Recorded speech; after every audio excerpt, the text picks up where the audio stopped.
but you're also able to go back and see them all to completion to give yourself even better odds. The only glaring caveat with this approach is that it seems like Fortune's Weave only has one save file to work with, which I expect not everyone will be a fan of. Wait, a single save file? Yeah, so this was a bit of an offhand comment in IGN's preview, but it really surprised me to hear it, so let's have a little talk about it. All Fire Emblem games, and indeed most video games ever, give you multiple save slots to work with. Sometimes only 3, but for example, 3 Houses was nice enough to give us 25.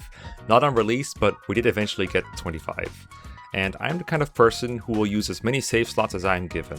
If I play Fire Emblem on my Nintendo PC, you bet I'm gonna put some save states in the folder somewhere. It's partially because, as a content creator, it is nice to be able to go back and grab more footage from any chapter I've played, but even just as a gamer, I'm kind of a save hoarder in general. Most of the saves I make, I've never needed to load in my life, but I like to have them because what if I do? And I'm sure I'm not the only one. But apparently, Fortune's Weave is dedicated to only using one save slot, which is a wild decision. It's also one I can understand because I can tell they're doing everything in their power to only need one save slot. From what we know, the way it works is that you start with Eshmel, and you can go back in time to start a journey with one of the 4 Flame Lords. You play their introduction sequence, and then once you are in Daxian, you can go to the Pale Raven's Perch to return back to the future with Eshmel. And at that point, you can continue the progress you have, or you can continue on another character's path from the beginning. Or you can rewind your progress on the characters you've already advanced on, back to a previous chapter. For example, if I've played Leda's story up to chapter 8, I can choose to return to chapters 1, 2, 3, 4, and so on. However, here comes the biggest catch. Once I make the choice to go back, all of my progress after that chapter for that character is erased. So in this example, if I've made it to chapter 8 but I choose to go back to chapter 4, everything I've done after chapter 4 is gone, vanished, reduced to atoms. Up until I learned that part, I was kinda down for all this. The main point of save files for me is to go back to previous points, maybe fix something that I've missed. Maybe there's an event on the Dagden calendar that I missed that I would like to get. Kinda like how in 3 Houses, you get to straight up miss out on a dancer if you do not follow the questline for it, or don't win the contest. For those use cases, it's pretty logical that your forward progress is erased. It would not really make sense if you got to continue your latest save, but now with a dancer. However, take that example where I made it to chapter 8, and let's say I really enjoyed chapter 4 and I want to play it again. Or I want to show that map to someone else. It's pretty rough that I cannot do that without losing 4 chapters of progress, when it wouldn't have been a problem before.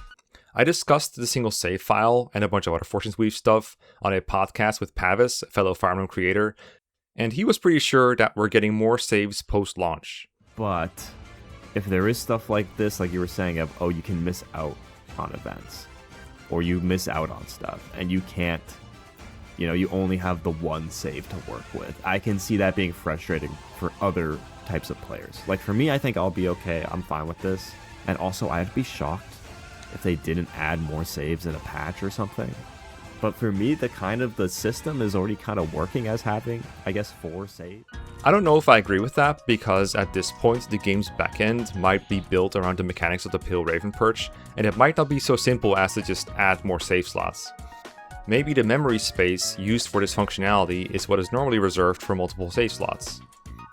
I do hope that he is right and I'm wrong though, since I would like to keep my agency as a player and just make another save for later, even if I never end up using it. Also, pretty importantly, once I finish my playthrough, I would like to keep the original save of that first run while starting a new one. It would be really unfortunate if we had to erase our first save just to play again. I like to keep my old save as a bit of a trophy, and to look back on every once in a while to see all the silly decisions I made with my units in their final stats. And I can't imagine that they won't give us that option, so maybe there will be a way to archive completed game saves.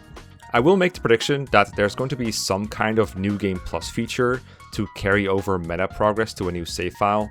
It really seems like the type of thing the meta currency reliant features would facilitate. They did this in 3 Houses with the Saint statues, but this, just like everything else I'm saying that is not hard confirmed, is just speculation on my part. Fortunately, no matter what, we will have the Switch's user profile system to fall back on. If you ever want to manage multiple playthroughs at once, or if we do end up in that cursed timeline with only one save slot ever and that cannot be archived in any way, then at least it is trivial to make a new profile on your Switch and just start playing on that one. Sadly, that will definitely not keep any meta progress, and it does not solve the issue of wanting to branch your playthrough in the middle. All it really does is allow you to start a brand new file without impacting your old one at all. But you do lose every bit of functionality that Switch profiles have, like tracking your hours on one profile or like interactions with your friend list, so it's far from a perfect solution. Changing from 10 or 25 save files to 1 is a shift so drastic that I can't imagine they would implement it without thinking it through. I have enough faith in their development team that they wouldn't cut down on something this important if they couldn't replace it with something that's at the very least functional, but it's hard to imagine that we won't lose anything from this change, and that's a little unfortunate. For most playthroughs, I don't think this will impact much, and it might even help me get rid of some of my worst save hoarding habits. But multiple slave slots... Oh my god, save slots is like the worst thing to say many times. Slave slots. But multiple save slots was always such an elegant solution to so many somewhat uncommon situations that throwing it out seems like a very risky move, so hopefully we'll get our extra ones anyway. Those are my thoughts. Let me know what yours are in the comments below.